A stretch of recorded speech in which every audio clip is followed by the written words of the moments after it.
Well, thank you very much. It's a great honor to have Taoiseach Martin from Ireland, and somebody that we know, we get along with. We've had a very good relationship, and we continue, and we're going to have some big discussions today concerning trade, concerning lots of different subjects. We have a tremendous trade relationship with Ireland, and we'll keep it that way. I think it's going to be expanded very greatly. Probably they want to talk a little bit about tariffs, but I won't mention that. We won't bring that up. But you might want to be discussing that a little bit. But it's an honor to have you, and thank you very much for being here. Thank you.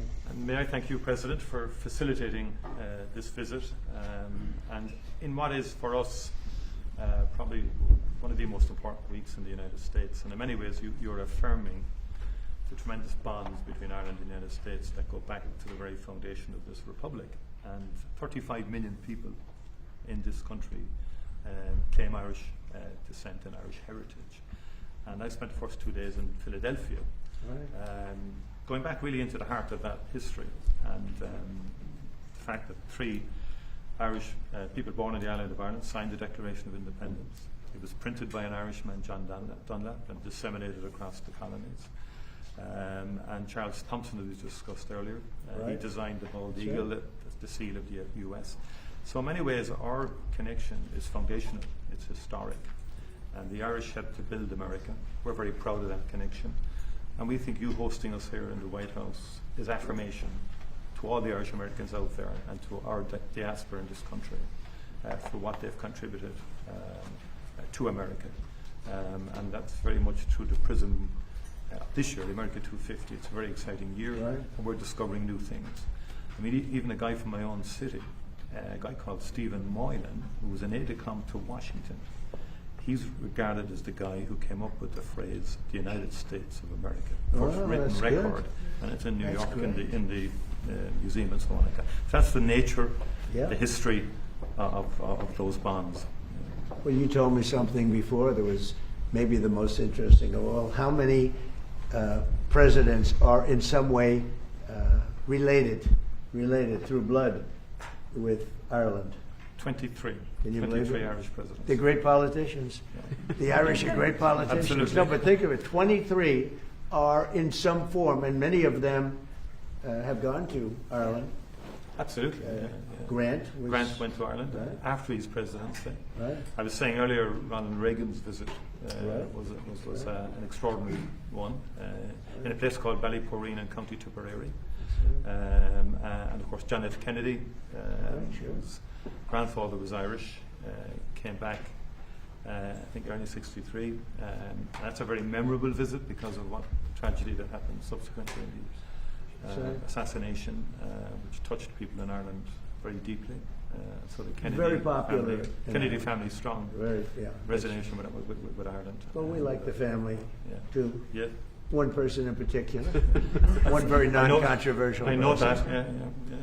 But now he's doing a very good job. He really is. But we have more, I think, people here by far than you have in Ireland that are of Irish descent. We have, so you have quite a few, but we have a lot. We have a lot more than we have. It's pretty amazing by a lot. Absolutely. Yeah. Anyway, thank you very much. It's a great honor. And thank you. Any questions for me? What if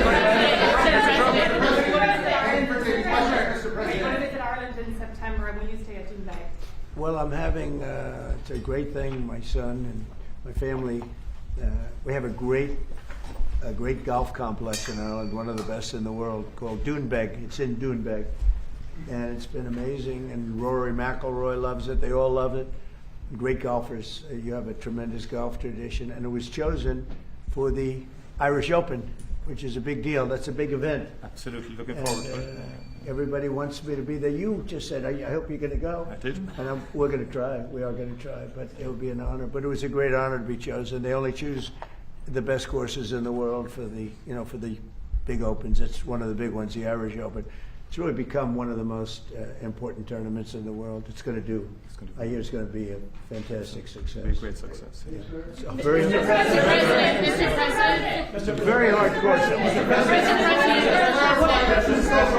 What progress have you made, Mr. President, in getting America's allies to assist the U.S. in escorting those oil tankers through the Strait of Hormuz? Well, we don't need too much help, and we don't need any help, actually. In fact, we just put out a notice. I was watching over the last couple of weeks, and all of our NATO allies were very much in favor of what we did. They thought it was very important. We were just discussing it, actually.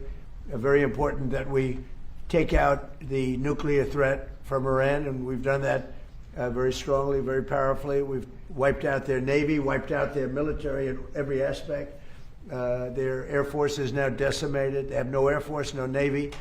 They have no radar. Their radar is entirely gone. Their anti-aircraft machinery is gone. Everything is gone. Their leaders are gone. I guess one of their top person was, they say, a lot of people say their actual top was killed yesterday, along with somebody else who was responsible for the killing. The man that was responsible for the killing of 32,000 people over the last 2 weeks, he was in charge of the killing of protesters.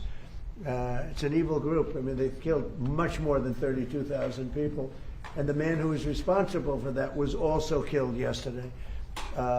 And all of the NATO allies agreed with us, but they don't want to, despite the fact that we help them so much. We have thousands of soldiers in different countries all over the world, and they don't want to help us, which is amazing. I mean, amazing.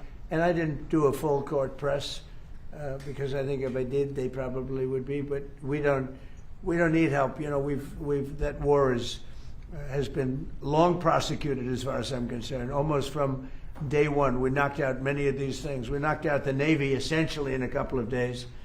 But I was surprised to see that NATO, while they agree that it was a very important thing to do, they agree fully. Nobody said, oh, you shouldn't do it. They would have had a nuclear weapon within 1 month of when we had the B-2 bombers bomb the nuclear potential.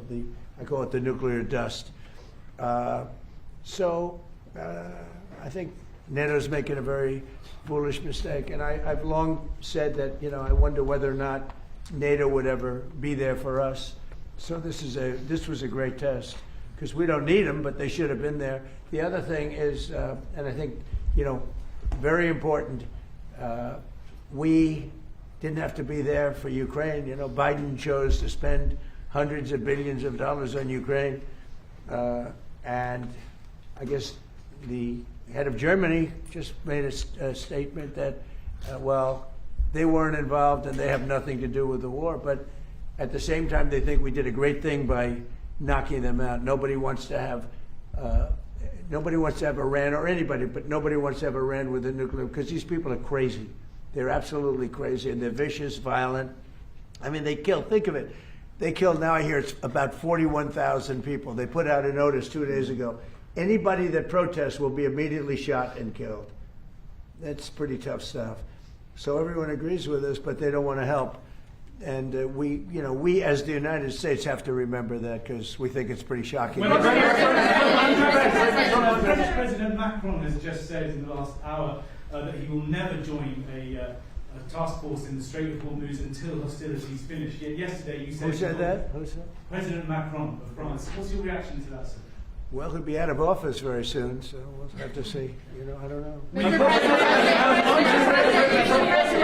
President Trump, on Doonbeg, you're building an extension to it at the moment, but there's been an objection put in, and it's being held back at the moment due to small snails. What are you disappointed about that?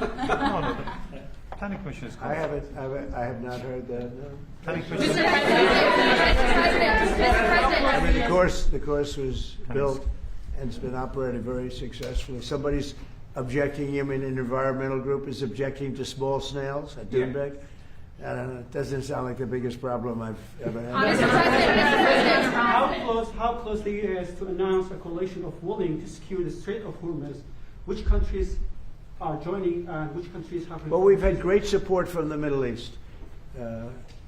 Qatar has been great. UAE has been they've been great. Saudi Arabia has been terrific. Bahrain has been very good. The Middle Eastern countries have been very strong in their support. And of course, Israel has been our partner. Israel's